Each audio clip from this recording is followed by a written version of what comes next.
In the heart of the Japanese countryside, there is a house where time simply forgot to move.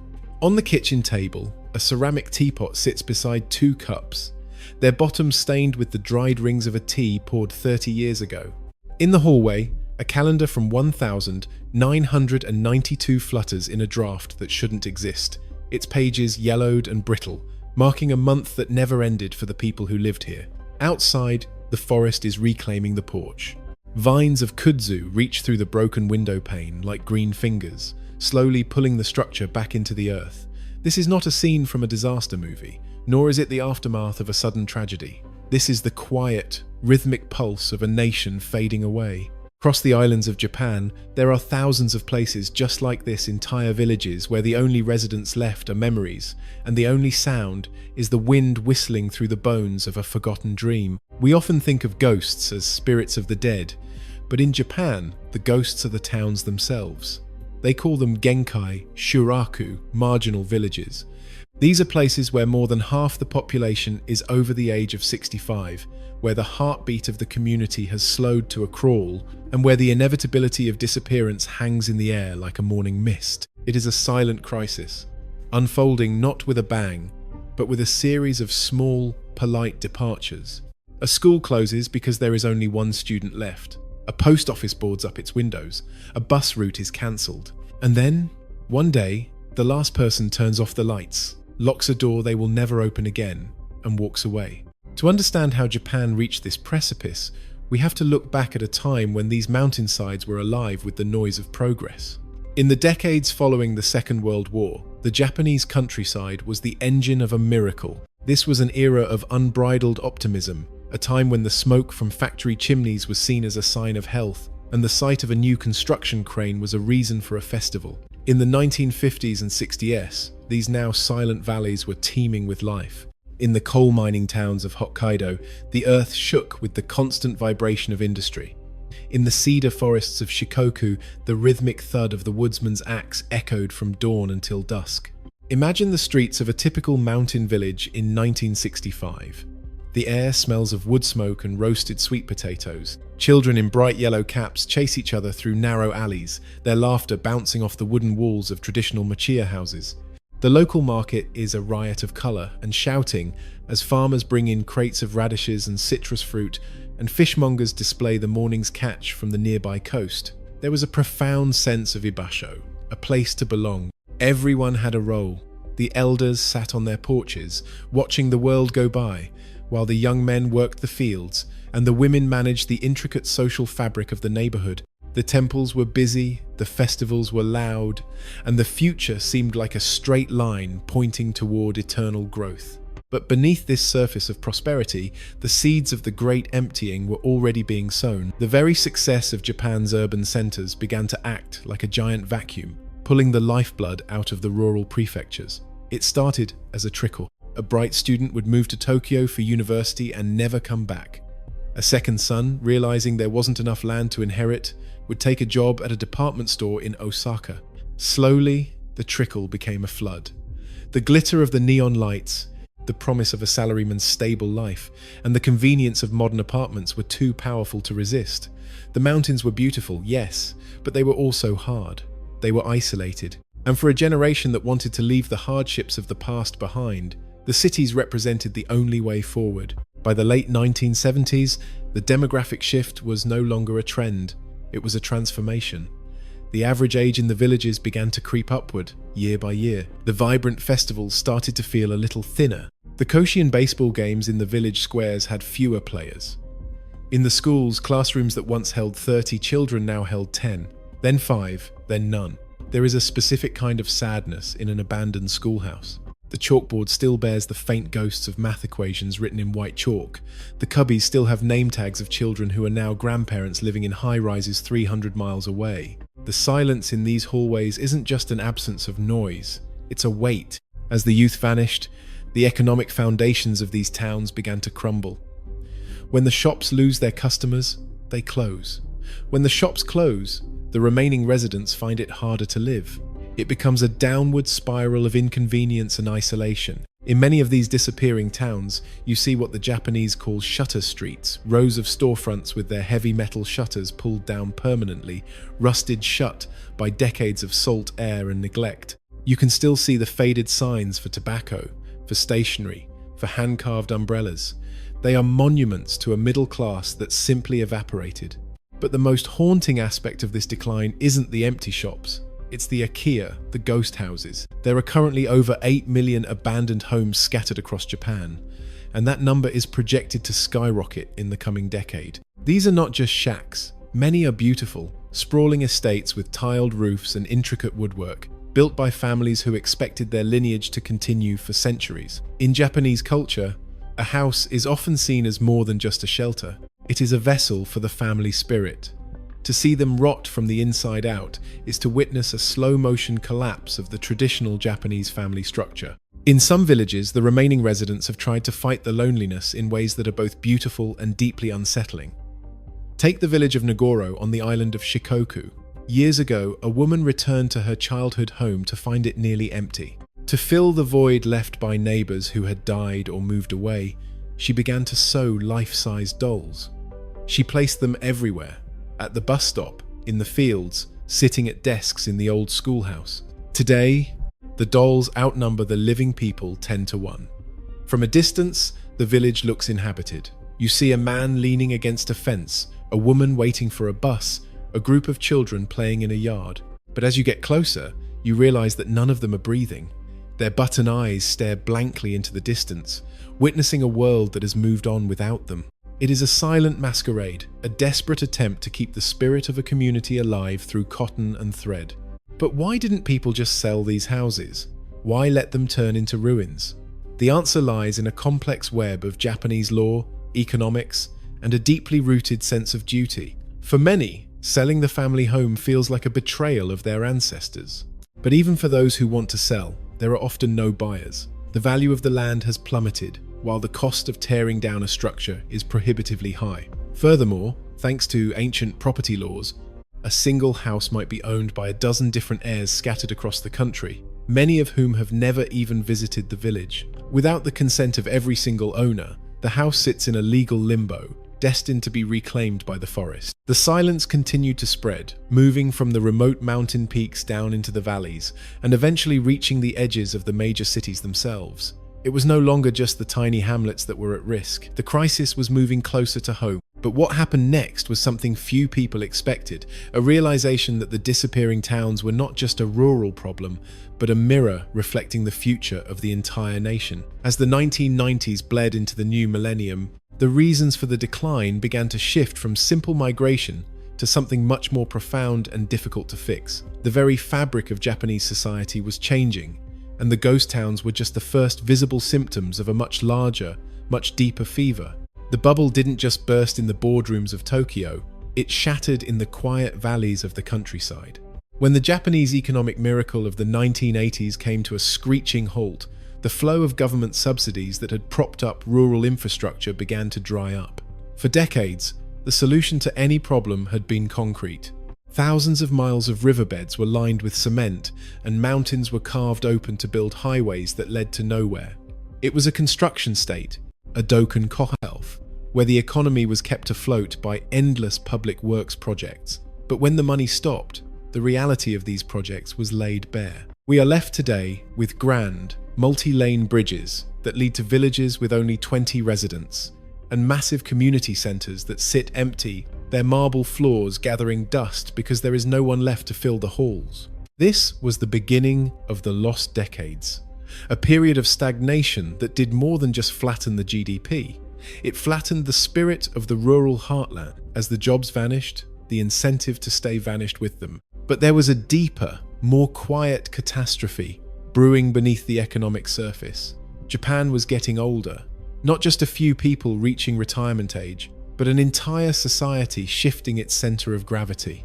Today, Japan has the oldest population in the world, a demographic inverted pyramid where the weight of the elderly rests on the shrinking shoulders of the young. In the ghost towns, this isn't a statistic, it's a lived reality. Walk through one of these villages today, and you will notice a strange absence of sound. There are no dogs barking, because the elderly can no longer care for them. There is no music playing from open windows. There is only the rhythmic, metallic clack-clack of a cane on pavement. The people who remain are the guardians of a dying flame. They are the ones who still sweep the steps of the local shrine, even though the priest died 5 years ago and no one has come to pray since the last New Year. They are the ones who maintain the small vegetable patches, stubbornly growing more food than they can eat, simply because a fallow field is a sign of surrender. But as the years pass, even this stubbornness begins to fail. The kodokushi, or lonely death, has become a haunting feature of the Japanese landscape. It is a phenomenon where a person dies alone and remains undiscovered for weeks or even months.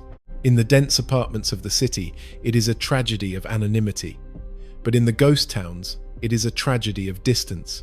A neighbor notices that the mail hasn't been picked up, or that the light in the kitchen hasn't been turned off for 3 nights. When the police finally break down the door, they find a life neatly arranged, a pair of slippers placed perfectly at the entrance, a newspaper from a month ago, and a person who simply stopped being in a house that no longer had a reason to exist. These are the final chapters of the ghost towns, written in silence and shadow. The crisis is compounded by a strange paradox. Japan is one of the most technologically advanced nations on Earth, yet it is being defeated by the most basic of natural forces. When a town loses its people, it loses its battle with the terrain. Japan is a land of steep mountains, heavy snows, and aggressive vegetation.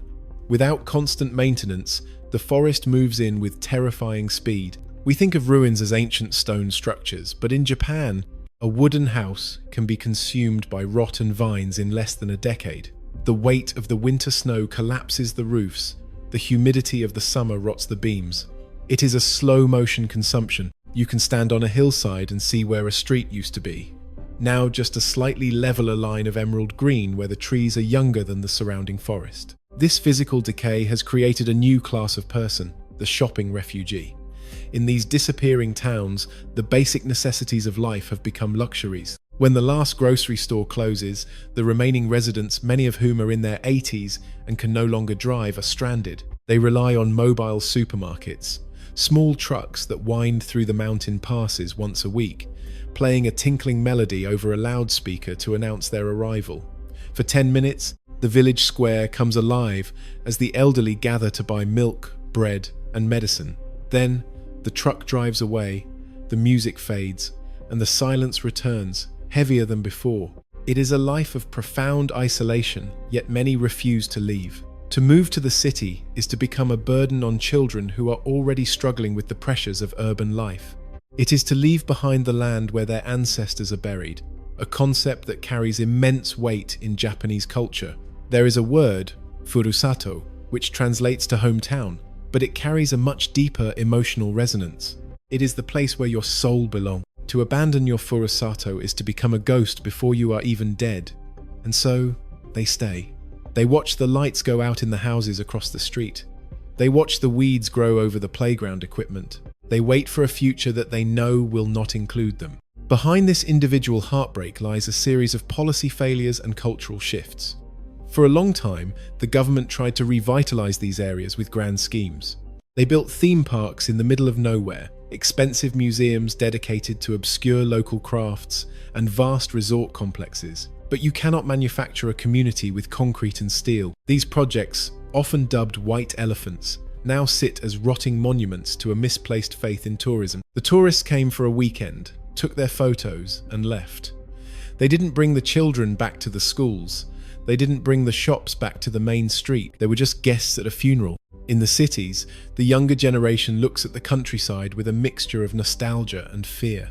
To them, the ghost towns are a warning of what happens when the dream of constant growth meets the reality of a shrinking world. They see the empty houses and the overgrown fields as a burden they will one day inherit, a massive, decaying debt that no one knows how to pay. The cost of demolishing the millions of abandoned homes is estimated in the hundreds of billions of dollars. And so, the houses remain, standing like silent sentinels, waiting for the inevitable. But as the crisis deepens, a new and even more unsettling mystery has begun to emerge. It's not just that the people are leaving, it's that the very memory of these places is being erased. In many cases, the records of who owns which plot of land have been lost or are so outdated they are useless. In a country that prides itself on order and bureaucracy, there are now vast swathes of land that are owner unknown. It is as if the earth itself is reclaiming its anonymity. These are the true ghost towns, places that officially no longer exist, inhabited by people who have been forgotten by the system, living in a landscape that is slowly turning back into a wilderness. What happens to a nation when its heartland vanishes?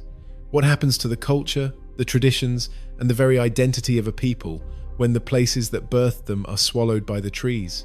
The answer is not found in the bright lights of Shinjuku or the high-speed trains of the Shinkansen. It is found in the dark windows of a farmhouse on a rainy Tuesday, where a single television flickers in the dark, providing the only light for miles. The silent crisis is no longer a distant threat. It is here. And as the forest grows taller and the shadows grow longer, the question is no longer how to save these towns, but how to say goodbye to them. Yet, in the midst of this fading light, some are beginning to ask a different question.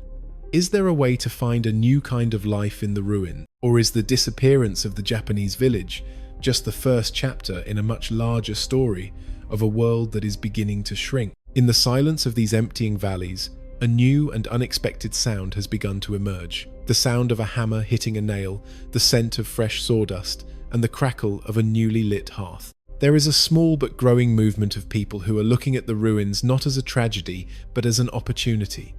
They call it the I-turn or U-turn migration.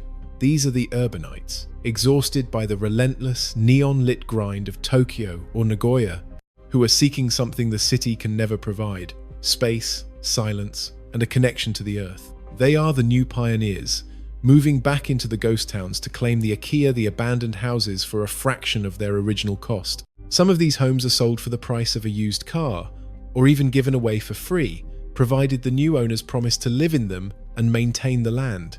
But can a few young families really stop the tide of a national disappearance? In a village of 200 empty houses, a single renovated farmhouse is a beautiful thing, but it is also a lonely one.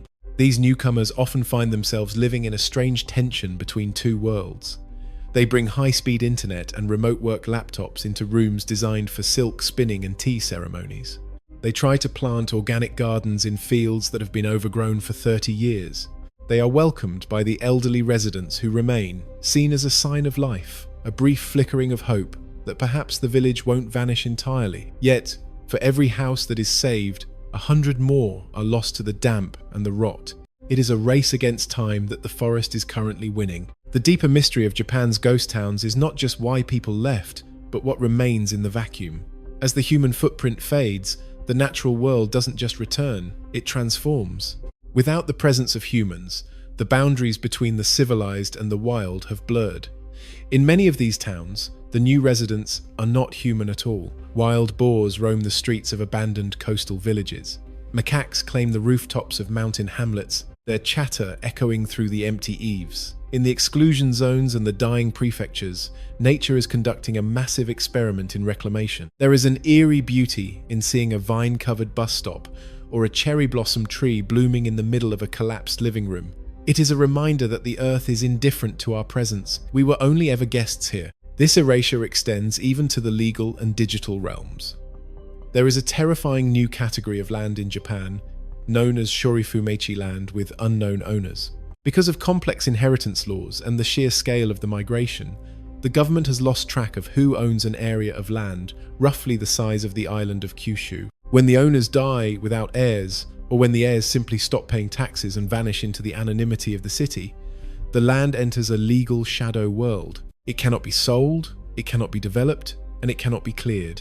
It simply exists, a blank spot on the map that is growing every year. It is as if the country is literally dissolving, piece by piece, into a state of non-existence. We must ask ourselves if this is purely a Japanese crisis, or if Japan is simply the canary in the coal mine for the rest of the developed world. From the dying hill towns of Italy and Spain to the shrinking industrial cities of the American Rust Belt and the emptying villages of rural China, the same patterns are beginning to emerge. The world is urbanizing at an unprecedented rate, and the birth rates are falling. We are collectively moving toward a future where the ghost town is not an anomaly, but a standard feature of the landscape. Japan is just further along the path. It is showing us what happens when the dream of infinite growth finally exhausts itself. It is a vision of a post-human landscape, one that is both haunting and strangely peaceful. There is a philosophy in Japan called mono no aware and empathy toward things, a deep awareness of the transience of all things. It is the bittersweet feeling of watching a falling cherry blossom, knowing that its beauty is inseparable from its death. Perhaps this is how we should view the spreading ghost towns. They are the falling blossoms of a national era. To walk through a village that is half reclaimed by the forest is to experience this philosophy in its most physical form. You feel the weight of the lives lived there, the births, the deaths, the celebrations, the quiet morning meals, and you feel the inevitability of their passing. It is not necessarily a horror story. It is a story of a cycle completing itself. But for those who still live there, the philosophy is hard to maintain when the last grocery store closes its doors. The reality is one of increasing fragility. In the coming years, the Japanese government will be forced to make impossible choices. They cannot save every village. They cannot maintain every road. There is already talk of compact cities, the idea of moving the remaining residents of remote areas into centralized hubs, effectively surrendering the countryside to the wilderness. It is a logical solution, but a heartbreaking one. It means the official end of thousands of years of local history, dialects, and traditions that were tied to specific mountains and rivers. Once a village is abandoned and the forest takes over, that unique thread of human experience is cut forever. As the sun sets over a valley in Shikoku, the long shadows of the cedar trees stretch across the valley floor. A single light flickers on in a window high on the hillside. It is the only light visible for miles. Inside, an elderly woman sits at a small table, the blue light of a television reflecting in her eyes. She is the last of her line, the last inhabitant of a cluster of houses that once echoed with the sounds of a dozen families. She is not afraid of the ghosts. She has lived with them for so long that they are like old friends. She remembers the shop on the corner, the sound of the children running to school, the smell of the charcoal kilns in the winter. To her, the town isn't a ghost town. It is still full of life, just a life that no one else can see anymore. When she eventually leaves, or when her light finally goes out, the house will wait. It will wait through the typhoons of the summer and the heavy snows of the winter. The paper screens will tear, the floorboards will bow, and the kudzu will begin its slow climb up the walls. The teapot on the table, the one we saw at the beginning, will remain, catching the dust of the passing seasons. The calendar will stay pinned to the wall, its dates becoming meaningless as time loses its grip on the structure. Eventually, the roof will give way, and the stars will look down into the kitchen for the first time in a century. The silent crisis of Japan's ghost towns is a story without a clear ending. It is a transition into a new kind of existence, a quiet folding of the map. It teaches us that nothing is permanent, not our cities, not our industries, not even our presence on the land. We are witnessing the slow, dignified retreat of a civilization from the edges of its territory. As we look at these disappearing towns, we aren't just looking at the past, we are looking at a mirror. We are looking at the beauty and the sorrow of a world that is learning how to let go. The wind moves through the empty streets, carrying the scent of cedar and old wood, a long, fading breath of a nation that is slowly, peacefully falling asleep.